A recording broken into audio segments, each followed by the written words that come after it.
Mis amados hermanos, estamos posicionados en la última sección de la epístola que el apóstol Pablo escribe a las iglesias de Asia Menor y que conocemos como la epístola a los Efesios. Esta última sección, que va de Efesios capítulo 6, versículo 10 hasta el final, se conoce como la guerra del cristiano o la guerra espiritual. Ahora, ¿qué hemos visto? Hemos visto hace dos enseñanzas atrás, hace un tiempo ya, vimos el principio general que el apóstol Pablo expone en torno a esta guerra, cómo se afronta esta guerra, y expone el principio general. Y lo que vimos en aquella enseñanza es que debemos enfrentarla en el poder de Dios, en el poder de Dios. Por favor, leamos, mis hermanos, Efesios capítulo 6, versículo del 10 al 13. Efesios capítulo 6, versículos del 10 al 13. El apóstol Pablo dice: por lo demás, hermanos míos, fortaleceos en el Señor y en el poder de su fuerza. Vestíos de toda la armadura de Dios para que podáis estar firmes contra las acechanzas del diablo, porque no tenemos lucha contra sangre y carne, sino contra principados, contra potestades, contra los gobernadores de las tinieblas de este siglo, contra huestes espirituales de maldad en las regiones celestes. Por tanto, tomad toda la armadura de Dios para que podáis resistir en el día malo y, habiendo acabado todo, estar firmes. El principio general que el apóstol Pablo presenta en estos versículos es que enfrentamos esta guerra fortalecidos en el Señor y en el poder de su fuerza. En otras palabras, dependemos de Dios y su dirección para afrontar esta guerra y no nuestras presuposiciones de cómo batallar contra el enemigo. La semana pasada expuse que no podía entrar a hablar acerca del enemigo de nuestras almas hasta no tratar un tema actual en torno a cómo el cristiano percibe la verdad de la existencia de Satanás y los demonios. Y eso fue lo que hicimos. Expusimos el peligro constante de caer en los extremos peligrosos del día de hoy en medio de la iglesia al tratar el tema del enemigo. El extremo de ignorarlo como si no existiese, o profesar que sí existe, pero en la práctica vivir como que no existiese, o el extremo de convertirlo casi en una obsesión. Eso fue lo que vimos la semana pasada y que por providencia de Dios no quedó grabado. Ahora, por providencia de Dios digo, Dios tiene un porqué. Tal vez se vuelva a repetir un domingo con la congregación en pleno. Ahora, ya tratado ese tema importante, y antes de entrar y adentrarnos a ver en forma detallada cómo el apóstol Pablo enseña cómo debemos librar la guerra espiritual, lo cual está del versículo 14 al versículo 20, trataremos en esta noche el tema doctrinal de quién es Satanás y los demonios, es decir, qué nos dice Dios por medio de su bendita palabra acerca de Satanás y los demonios. Lo que conocemos acerca de Satanás y los demonios no lo conocemos por experiencia, nadie podría exponerlo por experiencia, sino que debe someterse a la verdad que surge de las palabras del Señor. Ahora, cuando digo que nadie puede exponerlo por experiencia, no es porque no haya tenido este conflicto, que lo tenemos todos en nuestra vida cristiana, sino que la verdad pura de la palabra del Señor debe ser la que guíe nuestro conocimiento en torno a quién es Satanás y los demonios. Así que la enseñanza de esta noche es doctrinal. Ahora, todas las enseñanzas son doctrinales en sí porque todas enseñan. Pero lo que quiero decir cuando digo que en esta noche tendremos una enseñanza doctrinal es que vamos a recorrer muchos pasajes de la Escritura en torno a lo que ella enseña acerca de Satanás y los demonios. Y siempre que tenemos este tipo de enseñanzas que son escasas en medio de esta congregación, tipo de enseñanza temática, siempre está el consejo en torno a que si usted no tiene la facilidad de ir un pasaje a otro rápidamente, es mejor que anote y esté atento a lo que se está enseñando. Es decir, esta es una predicación temática, no es una predicación expositiva como lo hacemos comúnmente en esta congregación.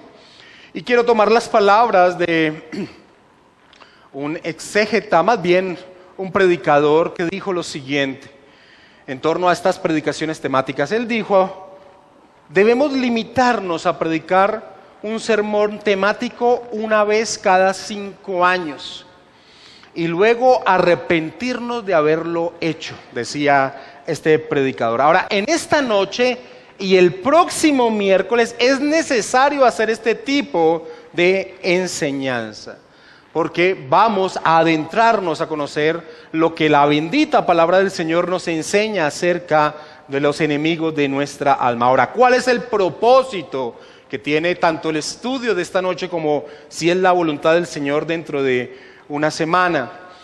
El propósito es claro: conocer a nuestro enemigo, y lo cual es un aspecto fundamental en torno a la guerra que el cristiano libra en su vida. Además, vamos a ver que al conocer al enemigo podemos entender y convertirlo como una convicción en nuestra vida, que enfrentar esta batalla sin lugar a dudas es en el poder de Dios, a través de la guía de Dios.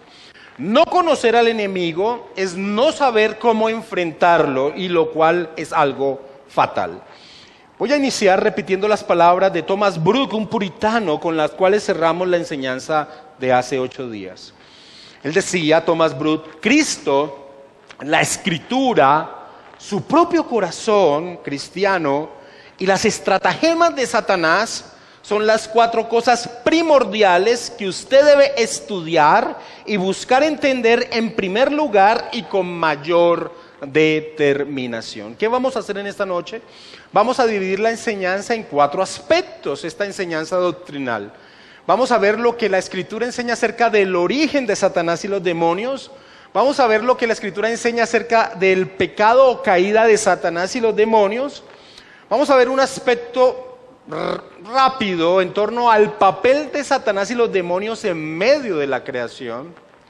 Y vamos a finalizar en esta noche con el destino de Satanás y los demonios. Debería entrar dentro de los puntos a tratar las estratagemas o métodos que utiliza Satanás en torno a llevar a perdición a los hombres. Pero ese es un tema tan amplio que no sería responsable de realizarlo combinándolo con otros temas que van a copar también tiempo. Es por eso que ese tema de los estratagemas de Satanás, su forma de actuar, la veremos la próxima semana. En esta noche vamos a ver esos 4 puntos que acabo de nombrar. Entonces, empecemos. Origen de Satanás y los demonios. La Biblia no nos habla directamente del origen de Satanás y los demonios. O sea, no hay un pasaje que hable directamente del origen de ellos. Pero sí nos dice algo muy importante a entender en torno a su origen. Acompáñenme, voy a dar muchos textos, por eso Biblias rápidas. Segunda de Pedro, capítulo 2, versículo 4.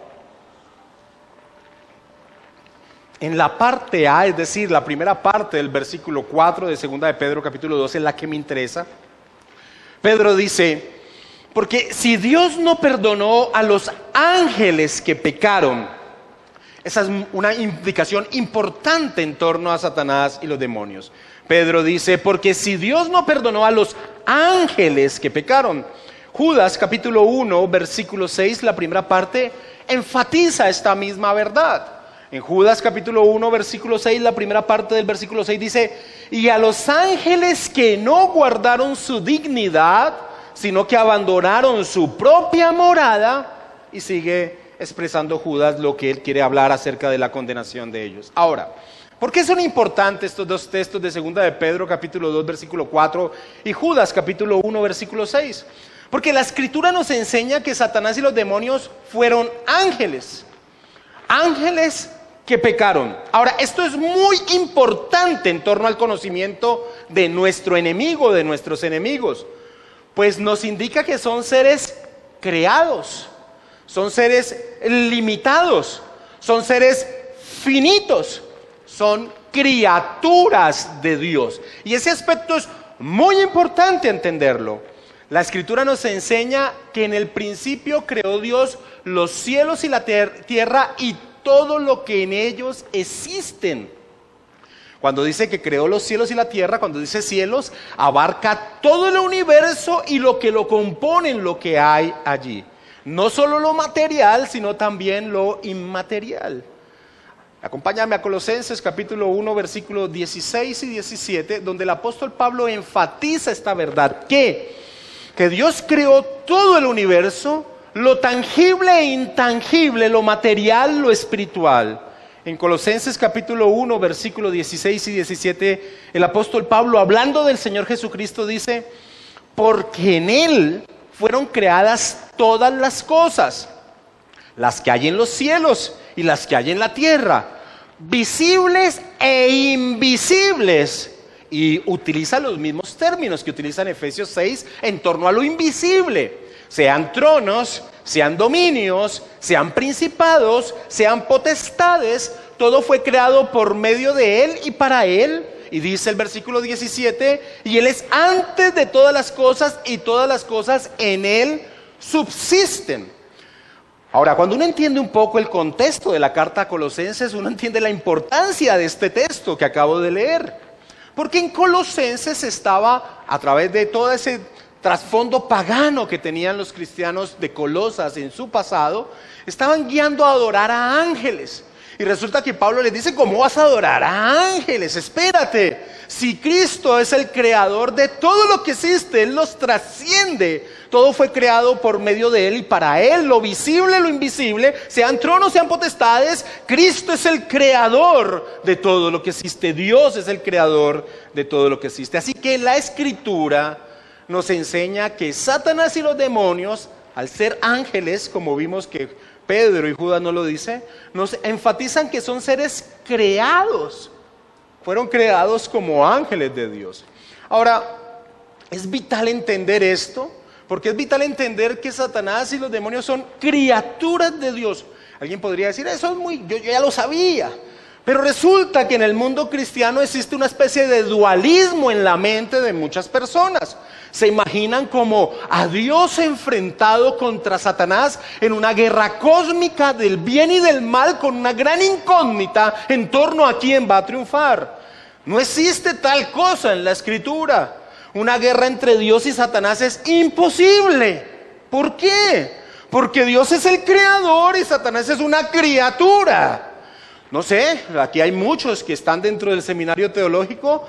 Hay un atributo de Dios que se llama la aceidad de Dios o la independencia de Dios. Dios es el único ser que existe en el universo, que tiene existencia en sí mismo. Todo lo demás que existe depende de que Dios le dé existencia. Así que colocar en una guerra cósmica a Satanás y a Dios no tiene sentido, porque Satanás y los demonios son criaturas de Dios. Es más, las Escrituras enseñan directamente que Satanás está sujeto al control divino en sus acciones. Acompáñame al libro de Job, capítulo 1, versículo 6.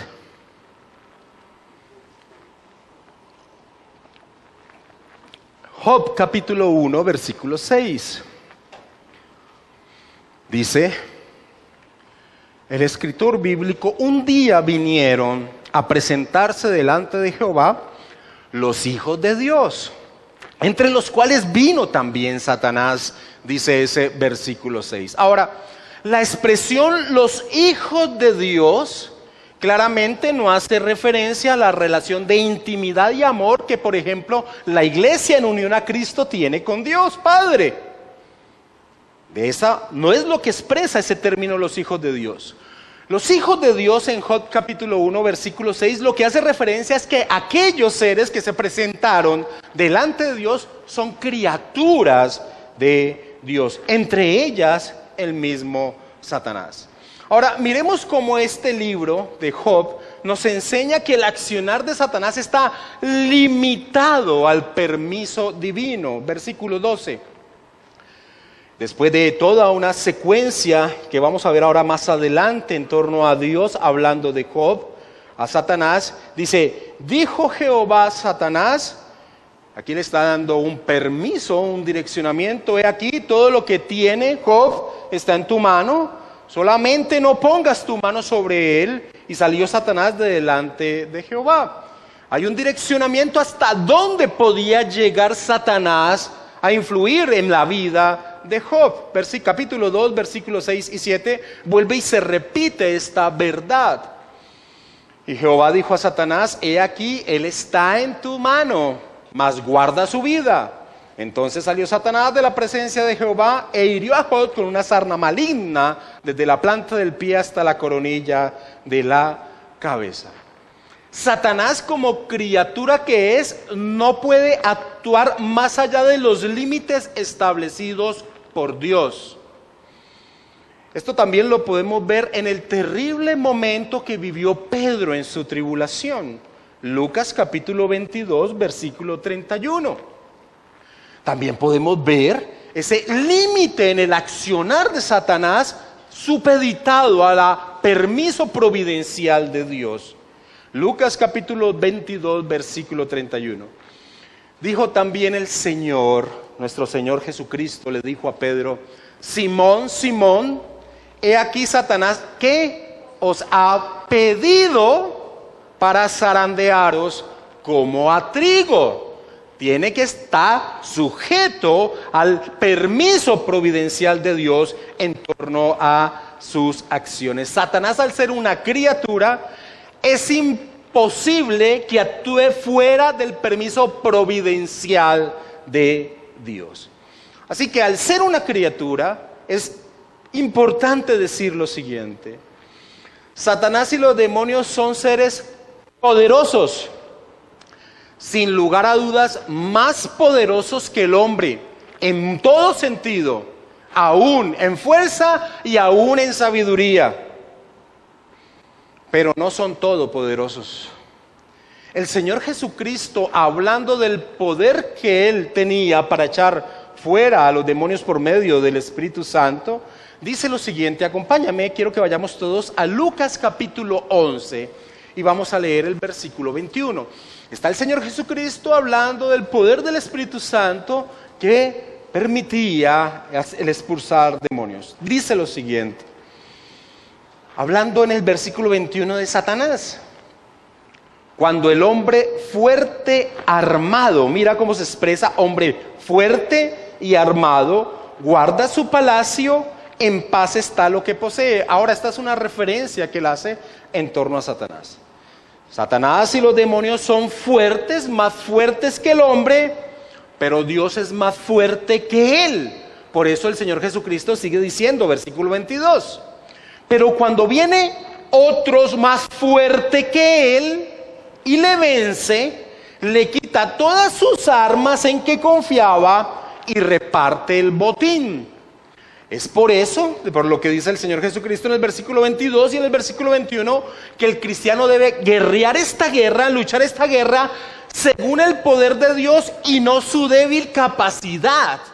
Así que el principio general que presenta Pablo en Efesios 6 en torno a cómo librar esta batalla es fundamental y podemos entenderlo al entender que sí, Satanás es poderoso, Satanás tiene muchas más capacidades y los demonios tienen muchas más capacidades que el hombre, pero no está al nivel de Dios. Y por eso el Señor Jesucristo ahí en Lucas 11, al siguiente versículo dice algo que es fundamental que el cristiano tenga en cuenta en torno a esta guerra. El que no es conmigo, contra mí es, y el que conmigo no recoge, desparrama. Así que esta guerra, según el principio general que presenta el apóstol Pablo, claramente es sometidos a Dios, porque es en el poder de Dios que nosotros batallamos esta guerra. Fuera de ese poder de Dios y sometidos a Él, como dice Lutero en ese himno de Castillo Fuerte, no tenemos nada que hacer frente a Satanás. Así que entender que es una criatura de Dios es fundamental para entender por qué nos sometemos al poder de Dios, porque Dios es todopoderoso, infinito, Satanás es una criatura. También podemos decir en torno a Satanás que Satanás y los demonios, como dice John MacArthur en su nueva teología sistemática, posee una extraordinaria movilidad. Por ejemplo, allí en el libro de Job, cuando Dios le pregunta qué estaba haciendo Satanás, él dice que estaba rodeando la tierra y andando por ella, lo cual enseña una extraordinaria movilidad que tienen Satanás y los demonios. Es más, Satanás posee huestes de demonios, muchísimos demonios a su servicio, y por eso puede estar presente la influencia de Satanás y los demonios en muchas partes. Pero Satanás y los demonios no son omnipresentes, son criaturas finitas, limitadas, y también es importante entender eso. También Satanás y los demonios poseen un alto grado de conocimiento, pero no son omniscientes como Dios sí lo es. Así que podemos decir que Satanás y los demonios, según la Escritura nos enseña, fueron ángeles creados por Dios que pecaron. Ángeles creados por Dios que pecaron. Ahora, aún en ese estado miserable de rebelión, siguen siendo criaturas sometidas al control divino sobre su creación. Vuelvo y repito ese punto.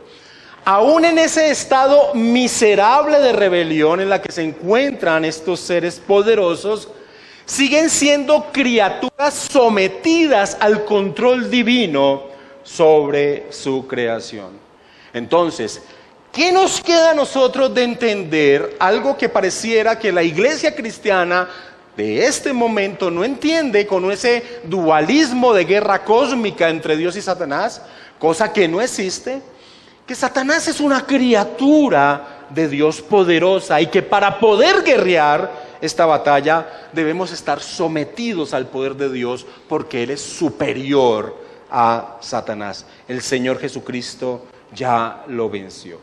Ese punto es importante. Ahora, y ese es el origen.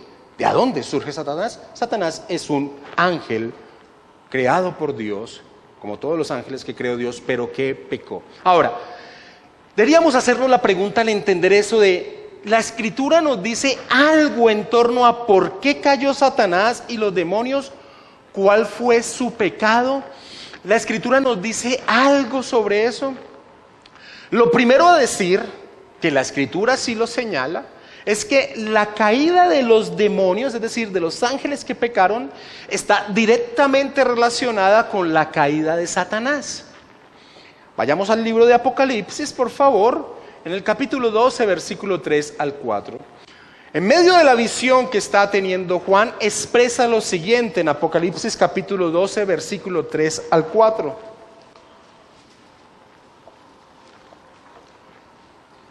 Dice Juan, en medio de esa visión, también apareció otra señal en el cielo. He aquí un gran dragón escarlata, que tenía 7 cabezas y 10 cuernos, y en sus cabezas 7 diademas.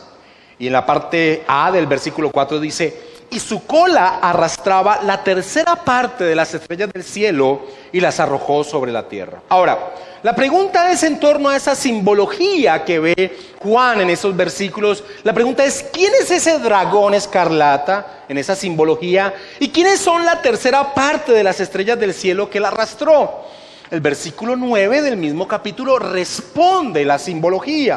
Dice, y fue lanzado fuera el gran dragón, la serpiente antigua, y dice directamente que se llama Diablo y Satanás, el cual engaña al mundo entero, fue arrojado a la tierra y sus ángeles fueron arrojados con él. Así que la simbología del versículo 3 y 4 es esclarecida a través del versículo 9. Lo que quiero expresar con estos dos pasajes de Apocalipsis 12 es que la caída de los ángeles que cayeron, de los demonios, está directamente relacionada con la caída de Satanás, como se puede ver en este pasaje. Ahora, ¿a qué se debió la caída de estos seres angélicos?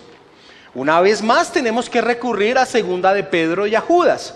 En 2 de Pedro, capítulo 2, el mismo versículo que leímos ahora atrás, dice, 2 de Pedro, capítulo 2, versículo 4, porque si Dios no perdonó a los ángeles que pecaron. Así que podemos responder directamente que se debió a que pecaron, por eso cayeron, porque pecaron. Ahora, eso es claro, Pero Judas capítulo 1 versículo 6 nos dice algo en torno a cuál fue ese pecado. Judas capítulo 1 versículo 6 dice: y a los ángeles que no guardaron su dignidad, sino que abandonaron su propia morada. Y sigue expresando la condenación. La Biblia textual dice: y a los ángeles que no guardaron su estado original, sino que abandonaron su propia morada. Ahora, ¿qué quiere decir Judas en este pasaje con no guardaron su dignidad o no guardaron su estado original, sino que lo abandonaron? ¿Qué quiere decir Judas con eso? Muchos, y esta es la interpretación popular en torno a qué se debió la caída de Satanás y de los ángeles. Muchos dicen que la respuesta está en Génesis 6, cuando Moisés señala lo siguiente en el versículo 2 de Génesis 6, que viendo los hijos de Dios que las hijas de los hombres eran hermosas, tomaron para sí mujeres escogiendo entre todas. Los que interpretan y dicen que esto está relacionado con la caída de Satanás y los ángeles, dicen que esta caída se debió a que no guardaron su posición angelical, sino que descendieron y tuvieron relaciones sexuales con mujeres. Y que prueba de ello es el resultado de esa unión, que son los gigantes que dice a continuación el capítulo 6 de Génesis. Ahora, esa interpretación popular tiene grandes problemas exegéticos. El primero de ellos es que el contexto de Génesis 6 nos exige señalar que los hijos de Dios se refiere a los descendientes de Set. Así viene hablando el pasaje bíblico acerca de los hijos de Caín, la descendencia de Caín y la descendencia de Set como hijos de Dios. Así que el contexto en término hijos de Dios es la descendencia de Set. El segundo punto que tiene problema de la interpretación popular de que fue que los ángeles tuvieron relaciones sexuales con mujeres y que de allí salieron gigantes, es que la escritura nos enseña que los ángeles no son seres con actividad sexual. Los ángeles no tienen capacidad de reproducirse. Los ángeles no tienen angelitos pequeñitos que van creciendo. Los ángeles son seres que fueron creados plenos, totalmente en número. No se reprodujeron. Dios creó el total de ángeles que existían y un grupo de ellos cayeron. Así que el gran problema con esa imaginación, de esa interpretación popular de Génesis 6, es que la Escritura claramente por boca del Señor Jesucristo enseña que los ángeles no tienen la capacidad de reproducirse. En Lucas capítulo 20, versículo 34 al 36, en medio de un debate con los saduceos, el Señor Jesucristo da esta verdad. También lo podemos encontrar en Mateo, pero voy a leer el pasaje de Lucas. En Lucas capítulo 20, versículo 34 al 36 dice: en torno a ese debate con los saduceos que no creían en la vida eterna. Entonces respondiendo Jesús les dijo: los hijos de este siglo se casan y se dan en casamiento, mas los que fueren tenidos por dignos de alcanzar aquel siglo y la resurrección de entre los muertos, ni se casan ni se dan en casamiento, porque no pueden ya más morir. Y dice: pues son iguales a los ángeles y son hijos de Dios al ser hijos de la resurrección. Los ángeles no tienen hijos, no tienen relaciones sexuales, que es el contexto de lo que viene hablando el Señor Jesucristo con los saduceos. Fueron creados plenamente, no tienen actividad sexual. Ese es un segundo punto en contra de la interpretación popular en torno a Génesis 6. Y el tercer punto que está en contra de esa interpretación popular es que la palabra hebrea nefilim, que Reina Valera traduce como gigantes, y que para muchos les da el peso para decir que esa es la prueba máxima de que sí son ángeles, o que cayeron y que no guardaron su dignidad en ese sentido, es que la palabra hebrea nefilim no significa gigantes, sino que significa hombres fieros o hombres de gran renombre y poder. Así que dicha interpretación popular tiene grandes problemas exegéticos y debe ser desechada. Ahora, quedamos en el mismo punto. Nos dice la Escritura entonces algo en torno a lo que Judas dice en el versículo 6 de su epístola. ¿Qué significa que abandonaron su posición? Pues tenemos un texto en la Escritura que nos ayuda a aclarar un poco más cuál fue el pecado de Satanás y los demás ángeles caídos o demonios. Acompáñame a 1 de Timoteo, capítulo 3, versículo 6. Allí el apóstol Pablo viene diciéndole a Timoteo las características que deben tener los ancianos que él escoja para que gobiernen una iglesia. Y dentro de esas características el apóstol Pablo le dice a Timoteo lo siguiente en el versículo 6 del capítulo 3 de 1 de Timoteo. Le dice: no un neófito, no sea que envaneciéndose caiga en la condenación del diablo. Nueva Versión Internacional traduce de esta manera: no debe ser un recién convertido, no sea que se vuelva presuntuoso y caiga en la misma condenación en que cayó el diablo.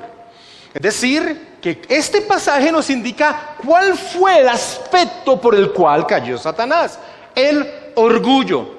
Es decir, Satanás y los demonios, esos ángeles en ese estado original que Dios había creado buenos, se llenaron de orgullo, pensaron de sí lo que no eran y desearon ser lo que jamás serían. Pensaron de sí lo que no eran y desearon ser lo que jamás serían. Creyeron que podían llegar a ser como Dios. Y en ese sentido, no guardaron su posición, su dignidad, y abandonaron su propia morada. Ahora, esto toma muchísima más fuerza al ver cuál fue el punto principal de tentación de Satanás al hombre. Acompáñame a Génesis capítulo 3, versículo 5. ¿Cuál es el punto de tentación principal de Satanás al hombre en el Edén? En Génesis 3, capítulo 5, la palabra del Señor nos enseña estas palabras de Satanás al hombre, que fueron el quiebre para que el hombre cayera. Sino que sabe Dios que el día que comáis de él, serán abiertos vuestros ojos y seréis como Dios, sabiendo el bien y el mal. Y a partir de allí, al hombre, a la mujer, les pareció un fruto deseable de comer. Satanás tienta al hombre para que caigan en su misma condenación.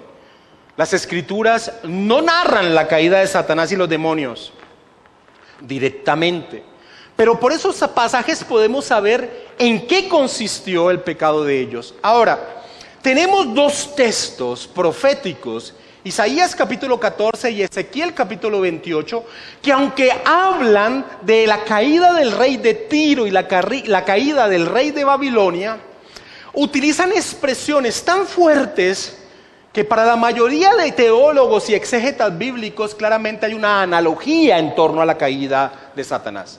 Acompáñame por favor a Isaías capítulo 14 y leamos el versículo 12 al 15. Está hablando ese pasaje acerca de la caída del rey de Babilonia. Pero mira las expresiones que no encajan muy bien con un rey humano. Isaías capítulo 14, versículo del 12 al 15. Dice: ¿cómo caíste del cielo, oh lucero, hijo de la mañana? Cortado fuiste por tierra, tú que debilitabas a las naciones, tú que decías en tu corazón: subiré al cielo, en lo alto junto a las estrellas de Dios levantaré mi trono, y en el monte del testimonio me sentaré a los lados del norte, sobre las alturas de las nubes subiré y seré semejante al Altísimo. Mas tú derribado eres hasta el Seol, a los lados del abismo. Así que son expresiones que parecieran ser analogías en torno a la caída de Satanás, las cuales se encuadran muy bien a lo que la Escritura nos enseña que fue el punto de caída de Satanás. Ahora acompáñame a Ezequiel capítulo 28 y leamos del versículo 12 al 16.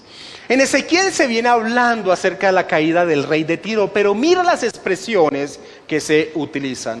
En Ezequiel capítulo 28, versículo 12 al 16. Dice: hijo de hombre, levanta endecha sobre el rey de Tiro y dile: así ha dicho Jehová el Señor, tú eras el sello de la perfección, lleno de sabiduría y acabado de hermosura. En Edén, en el huerto de Dios estuviste. De toda piedra preciosa era tu vestidura, de cornelia, topacio, jaspe, crisólito, berilio y ónice, de zafiro, carbunclo, esmeralda y oro. Los primores de tus tamboriles y flautas estuvieron preparados para ti en el día de tu creación. Tú, querubín grande, protector, yo te puse en el santo monte de Dios. Allí estuviste en medio de las piedras de fuego, te paseabas. Perfecto era en todos tus caminos desde el día que fuiste creado hasta que se halló en ti maldad. A causa de la multitud de tus contrataciones fuiste lleno de iniquidad y pecaste, por lo que yo te eché del monte de Dios y te arrojé de entre las piedras del fuego, oh querubín protector. Así que con mucho recelo y reservas, sí podemos decir que estos pasajes parecieran ser analogías en torno a la caída de Satanás. Muchos teólogos de renombre como John Frame, Wayne Grudem, MacArthur, Joel Beeke, entre muchos otros, aunque se refieren directamente estos pasajes a las profecías de la caída del rey de Babilonia y del rey de Tiro, todos expresan que son lenguajes muy fuertes y que pareciera indicar referirse a la caída de Satanás, que está vinculada con la caída de los demonios. Ahora, ¿qué de importante para nosotros, para nuestra vida, es entender por qué cayó Satanás y por qué cayeron los demonios? Pues, si al entender cuál fue el punto, la raíz de caída de ellos, podemos entender algo que veremos la próxima semana con mayor fuerza, y es a qué se dedica Satanás en pos del hombre. A vivir, a que el hombre trate de independizarse de Dios. Lo mismo que sucedió con ellos, trata de guiarlos a su misma condenación. Así que cuando las personas y nosotros como creyentes empecemos a ver una serie de independencia de nuestro ser en torno a Dios en cualquier aspecto de la vida, deberíamos temer que la influencia de Satanás sin duda está presente. El día domingo se repartió un folletico del portavoz de la gracia que dice ropa modesta. Algunas personas tal vez tomaron el folletico y dijeron, ¡qué exagerados! Ropa modesta, yo me he visto como quiera. Ese tipo de pensamiento de yo me he visto como quiera es un pensamiento muy satánico, porque nuestro ser está completamente dependiente de Dios. Y a Dios le interesa, según Levítico 19, cada aspecto de nuestra vida. Así que es muy importante saber cuál fue ese principio de caída que la Escritura nos enseña en torno a por qué Satanás y los demonios cayeron. Tercer punto, y es el papel de Satanás y los demonios en medio de la creación de Dios. Eso es un buen título y es llamativo.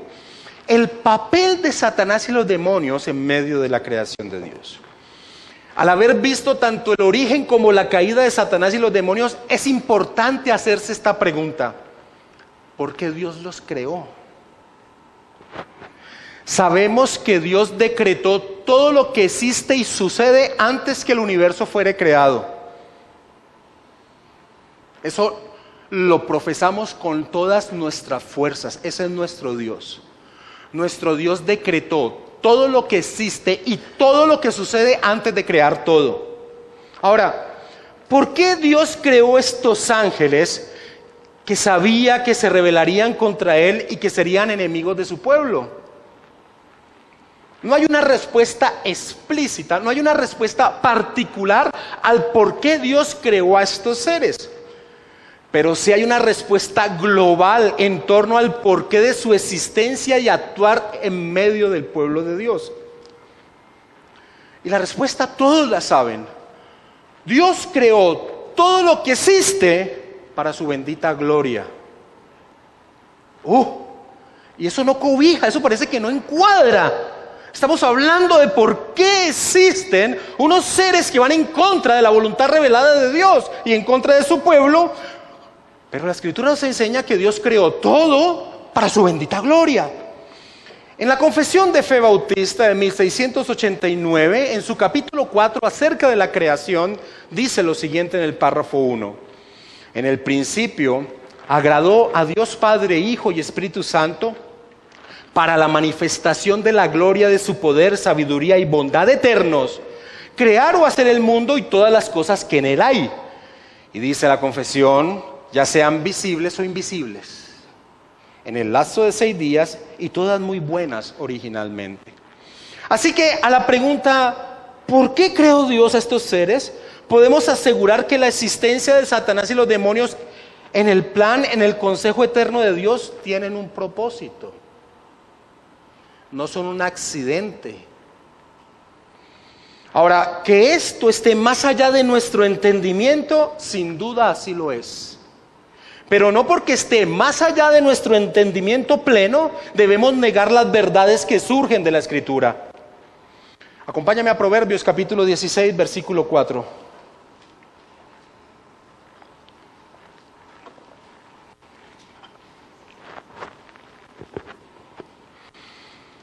Proverbios 16, 4 dice la palabra del Señor así: todas, y son todas las cosas ha hecho Jehová, ¿para qué?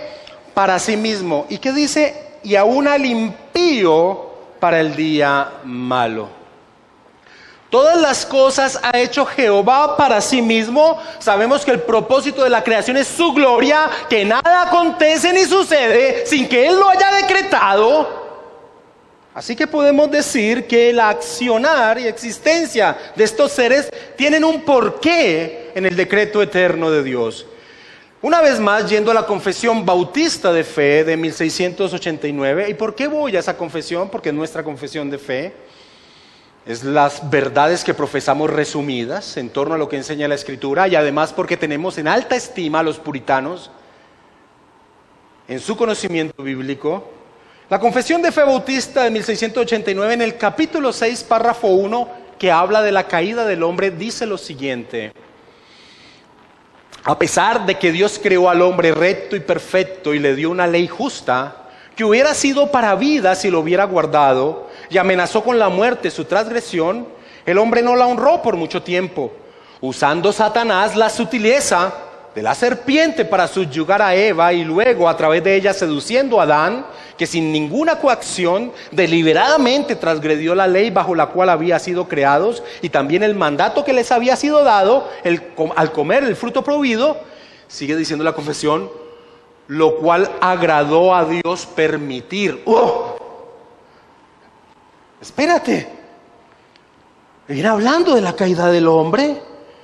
Dice: luego a través de ella seduciendo a Adán, quien sin ninguna coacción deliberadamente transgredió la ley bajo la cual habían sido creados, y también el mandato que les había sido dado al comer del fruto prohibido, lo cual agradó a Dios permitir, conforme a su sabio y santo consejo, habiendo ordenado con el propósito de que fuera para su propia gloria. Ahora, es en este sentido de entender que Dios es el soberano rey que ha decretado todo lo que acontece, y el actuar de Satanás, que Lutero decía que el diablo es el diablo de Dios. El diablo es el diablo de Dios. Este ser maligno, aunque gira su existencia en contra de la voluntad revelada de Dios, al final termina actuando según los planes divinos eternos. Voy a volver a leer esto. Aunque este ser gira su existencia en contra de la voluntad revelada de Dios, al final termina actuando según los planes divinos eternos. Y vamos a dar 3 ejemplos de esto que nos dice la Escritura. Volvamos al libro de Job, por favor. Lo que le ocurre a Job es ridículo. Una desgracia tras otra llegan a la vida de Job en un muy corto periodo de tiempo. Ahora, por la Escritura sabemos que fue por mano de Satanás, bajo el permiso providencial de Dios, como ya vimos. Fue por mano de Satanás, bajo el permiso providencial de Dios. Pero debemos hacernos estas preguntas. ¿Quién fue la causa primaria en torno a lo que viviría Job? La Escritura nos dice en Job que vinieron los hijos de Dios y se presentaron delante de Dios, y entre ellos estaba Satanás. Ahora, cuando tú sigues leyendo en el versículo 8, ¿quién trajo a la conversación a Job? ¿Quién trajo a la conversación a Job? Versículo 8. Y Jehová dijo a Satanás: ¿no has considerado a mi siervo Job, que no hay otro como él en la tierra, varón perfecto y recto, temeroso de Dios y apartado del mal? ¿Tú qué crees que harían estos calificativos de Dios hacia Job en el ser de Satanás? Un ser que odia a todo aquel que teme y honra a Dios. Claramente lo llenarían de la furia de este ser maligno, y querría ir en pos de mostrar que Job servía a Dios porque Dios lo protegía. Así que Dios permite a Satanás tocar todo lo que tenía Job, menos su vida. La pregunta es, ¿por qué todo esto? ¿Habría un propósito de Dios en esto? Y la respuesta es, sin duda. Al final del libro de Job, nos encontramos a Job diciendo estas maravillosas palabras. Job capítulo 42, versículo 5. Al final del libro nos encontramos a Job diciendo estas maravillosas palabras. De oídas te había oído, mas ahora mis ojos te ven, hablando de Dios. Ahora, yo sé que para aquellos que tienen su mirada en lo temporal, estas no son palabras maravillosas. Pero para aquel que tiene su mirada en lo eterno, decir que ahora sus ojos veían a Dios, podían entender con mayor potencia a Dios, son palabras excelsas. Porque quiero decirles algo, mis hermanos, si no lo sabes, todos vamos a partir de esta temporalidad. Así que expresar esto que expresó a Job es maravilloso. Todo lo que llevó esas circunstancias locas que vivió Job tenían un propósito en torno a Job. Decir que ahora conocía más plenamente a Dios, ahora entendía que Dios está en control de absolutamente todo. Conocer a Dios en la vida eterna, dice el Señor Jesucristo en Juan capítulo 17, versículo 3. Dios busca adoradores que lo adoren por lo que Él es. Así que estas palabras son maravillosas sin lugar a dudas. Así que el accionar de Satanás estaba bajo un propósito divino. Un segundo ejemplo que podemos traer en torno a cómo Satanás, actuando en su maldad, sin tener el deseo de hacerlo, se convierte en un instrumento en las manos de Dios. Y es la tribulación de Pedro que también vimos. Ya vimos que en Lucas 22:31 el Señor Jesucristo le dice a Pedro: Simón, Simón, he aquí Satanás os ha pedido para zarandearos como a trigo. Satanás odiaba a Pedro. Quería haber ridiculizado y abatido al más fervoroso discípulo del Señor Jesucristo. Quería que quedara claro que la fidelidad del hombre hacia Jesús era algo falso. Esas eran las intenciones de Satanás. Ahora, lo que Satanás en su maldad no puede entender es que detrás de cada acción Dios hace que se cumplan sus propósitos. La pregunta es, ¿por qué Dios da permiso a Satanás a atribular a Pedro? Y la respuesta es, porque Pedro debía entender su incapacidad propia en torno a ser fiel a Dios.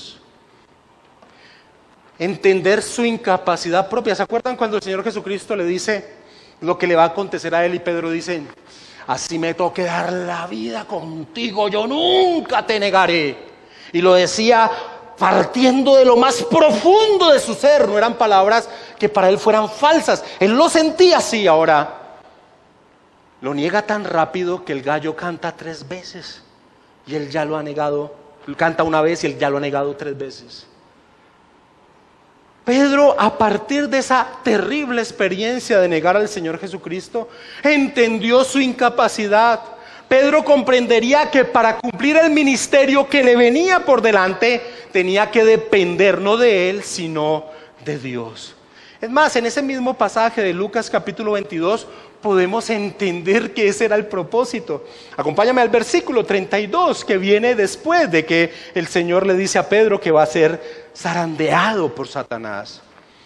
El Señor Jesucristo le dice: pero yo he rogado por ti que tu fe no falte. Y dice: y tú, una vez vuelto, confirma a tus hermanos. Tenía que ver con el ministerio que Pedro iba a llevar. Cuando fue restaurado el apóstol Pedro con el Señor resucitado, el Señor Jesucristo le hace 3 preguntas que nos muestran que Pedro había entendido su incapacidad en torno a la fidelidad a Dios, una capacidad propia. El Señor Jesucristo le pregunta: Pedro, ¿me ágape? Pedro, ¿me amas? Y Pedro responde: sí, Señor, tú sabes que te fileo, tú sabes que te quiero. El Señor Jesucristo una segunda vez le pregunta: Pedro, ¿me ágape? Pedro, ¿me amas? Pedro no tiene la capacidad de tomar esa palabra de amor ágape, sino que le responde: Señor, tú sabes que te fileo, que te quiero. Una tercera vez el Señor Jesucristo le dice: Pedro, ¿tú me fileas? Pedro, ¿tú me quieres?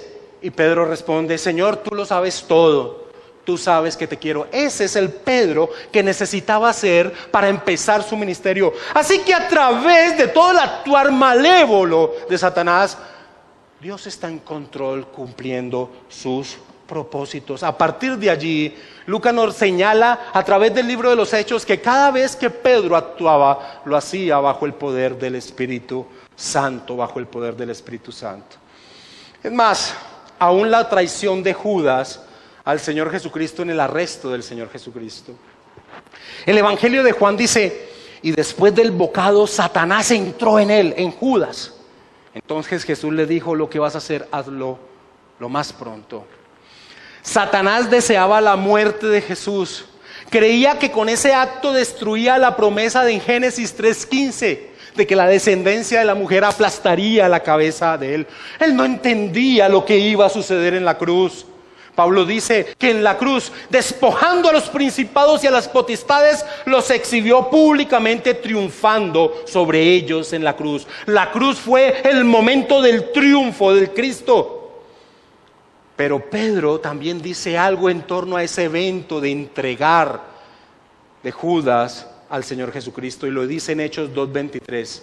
Hablando de Jesús, dice: a este, entregado por el determinado consejo y anticipado conocimiento de Dios, prendisteis y matasteis por manos de inicuos, crucificándole. Así que sin dudas Lutero tenía toda la razón al decir: el diablo es el diablo de Dios, o como Calvino decía: Satanás está obligado a prestarle su servicio a Dios. Y en una frase más directa de Calvino dice: aún el diablo puede a veces actuar como un doctor para nosotros. Satanás y los demonios no están por fuera del consejo eterno de Dios, y aunque actúan según su malvado ser, disfrutando llevar a la perdición al hombre, sus acciones tienen un porqué en el plan eterno divino. Por eso debemos pelear esa batalla en el poder del Señor y en su fuerza. Ahora, este aspecto del accionar de Satanás y los demonios, lo que podemos llamar sus estratagemas o métodos, Pablo dice en Efesios capítulo 6 versículo 11: vestidos de toda la armadura de Dios para que podáis estar firme contra las acechanzas del diablo. Pablo utiliza esa palabra acechanzas hablando del método que utiliza Satanás, los métodos como él actúa. Pablo les dice a los corintios: para que Satanás no gane ventaja alguna sobre nosotros, pues no ignoramos sus maquinaciones. Ese tema es tan amplio que, como dije al principio, no sería correcto darle un poco de tiempo en esta enseñanza. Lo vamos a ver la próxima semana. Los métodos de Satanás, su actuar, sus maquinaciones, sus acechanzas, sus objetivos. Pero quiero expresar algo para no dejar suelta la idea del propósito del actuar en el plan divino de Dios que gira en pos de su gloria. Satanás es el gran mentiroso, así lo describe la Escritura, así lo describe el Señor Jesucristo en Juan capítulo 8. Es el padre de mentira, tergiversa la verdad de Dios, y todos aquellos que no se aferren a la verdad de Dios se perderán. Así sea que por muchos años profesaron fe en el Señor Jesucristo. ¿Por qué Satanás actúa en medio de la creación de Dios? Porque todo aquel que no se aferre a la verdad de Dios se desligará de Dios. Quiero que me acompañes a 2 de Tesalonicenses capítulo 2. Y en 2 de Tesalonicenses capítulo 2 se habla acerca de los tiempos finales y la aparición del hijo de perdición. De un hombre que hará grandes señales y que muchos aún en la iglesia apostatarán de la fe, se irán siguiendo a aquel hombre que hará grandes milagros. En 2 de Tesalonicenses capítulo 2 versículo 11 dice que Dios les da ese poder de hacer esos falsos milagros. Dice: por esto Dios les envía un poder engañoso para que crean la mentira, a fin de que sean condenados todos los que no creyeron a la verdad, sino que se complacieron en la injusticia. Así que en torno al actuar de Satanás, y como veremos la próxima semana, principalmente Satanás es un mentiroso. No es casualidad que cuando entremos a ver la armadura de Dios, el primer elemento del cual el cristiano debe estar revestido es la verdad. En Efesios capítulo 6, versículo 14 dice: estad pues firmes, ceñidos vuestros lomos con la verdad. ¿Cuál es la vida del cristiano? ¿Cómo combate el cristiano esta guerra? Aferrado a la verdad de la palabra del Señor. Como veremos la próxima semana, una de las tácticas de Satanás es gritarte al oído que tú no eres un verdadero cristiano, que tu vida sí lo demuestra. Nosotros debemos aferrarnos a la verdad de lo que dice la Escritura. Esa es la guerra que nosotros enfrentamos. Pero esos métodos, ese actuar, esas maquinaciones, la trataremos la semana que viene. Quiero finalizar en esta noche y siguiendo el derrotero que se había fijado desde el inicio, mostrando lo que la Escritura enseña al destino de Satanás y los demonios.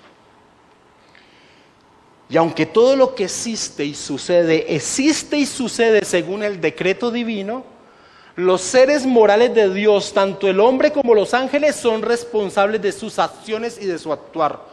¿Cómo podemos compaginar esto? Que Dios es quien determina todo lo que acontece desde antes de la fundación del mundo, pero que los seres morales son responsables de su actuar. No podemos entenderlo, pero es lo que enseña la Escritura. Las acciones de Satanás y los demonios acarrearon sobre su existencia condenación. En 2 de Pedro, capítulo 2, versículo 4, que tanto hemos leído en esta noche, voy a leerlo completo. Porque si Dios no perdonó a los ángeles que pecaron, sino que arrojándolos al infierno los entregó a prisiones de oscuridad para ser reservados al juicio. Los ángeles Satanás y los demonios ya están condenados. Para ellos no hay plan de salvación. Para ellos no hay plan de salvación. El autor de Hebreos dice: porque ciertamente Dios no socorrió a los ángeles, sino que socorrió a la descendencia de Abraham, hablando de que no hay un plan de salvación para los ángeles que pecaron. Los que cayeron se perdieron, pero hasta el juicio final siguen actuando en su condición caída en contra de la voluntad revelada de Dios. Odian al hombre, creado a imagen y semejanza de Dios, llevan a la perdición al hombre y esa es su manera de tocar en alguna forma de agredir a Dios. Pero a pesar de su furia y a pesar de su poder, de Satanás y los demonios, son enemigos derrotados por nuestro Señor Jesucristo. Pero hasta el retorno de nuestro Señor Jesucristo, siguen realizando su labor desesperada. En la visión de Juan, que deja registrado en el libro de Apocalipsis, advierte a la iglesia a estar muy atentos, pues Satanás, vencido en la cruz y sin acceso a los cielos, se concentra en tratar de destruir en su limitado tiempo que le resta a los moradores de la tierra y tratar de engañar aún a los creyentes. Apocalipsis capítulo 12, versículo 12.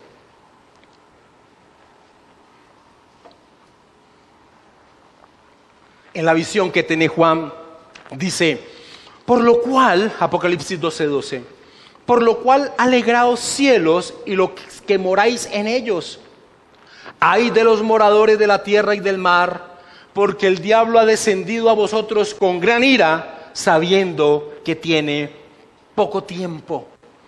Por eso el apóstol Pedro le dice a la iglesia: sed sobrios y velad, porque vuestro adversario el diablo, como león rugiente, anda alrededor buscando a quien devorar. Ahora, como veremos la próxima semana, Satanás no anda realmente como un león que nos va a comer, o se nos va a aparecer en la noche a comernos los pies, o a asustarnos, o como algún hermano puede creer por allí, que tiene cachos y cola y tridente, y se nos va a aparecer a asustarnos. No, Satanás quiere desviarnos de la verdad de Dios. Es el accionar de Satanás. Y es un enemigo poderoso. Y debemos enfrentarlo sometidos al poder de Dios. Dice que Steinmaker en torno a este accionar de Satanás.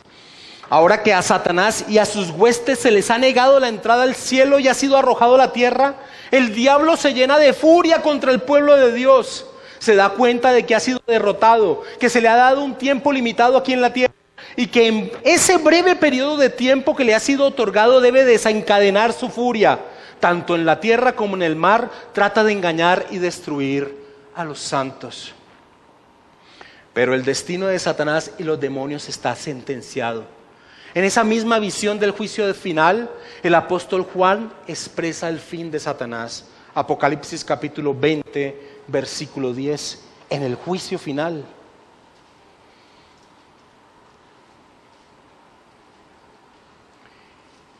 Y el diablo que los engañaba fue lanzado en el lago de fuego y azufre, donde estaban la bestia y el falso profeta, y serán atormentados día y noche por los siglos de los siglos.